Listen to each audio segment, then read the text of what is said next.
Welcome back to the channel, everybody. Today we have a different change of sceneries. I actually want to take this camera for a test run outside of the studio. Unfortunately, I haven't been driving around and I haven't been going outside for the past 2 or 3 years. Heck, matter of fact, since COVID. So I hope this will show you how capable this camera is and how well it does outside of a studio settings.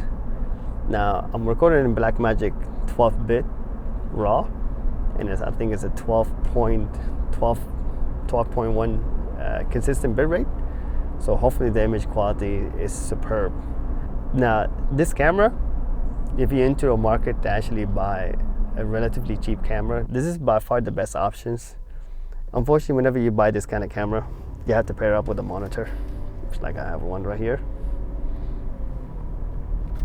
which is really unfortunate compared to buying something from Sony, which is kind of equivalent, a Sony ZV-E10.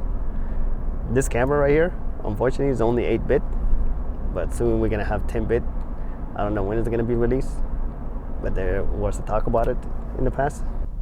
Now, the Blackmagic G2 is relatively comparable to a ZV-E10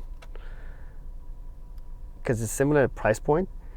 This thing costs around $699 with a kit lens, which is similar to the kit lens I'm using.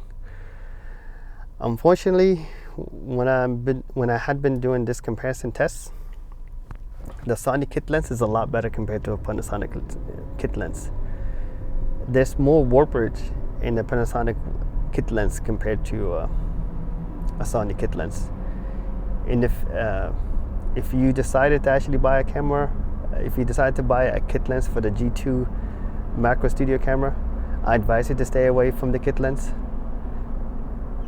Unfortunately, macro Four Third is relatively available everywhere when it comes to lenses, but the prices is not very competitive compared to the Sony ABC camera lenses.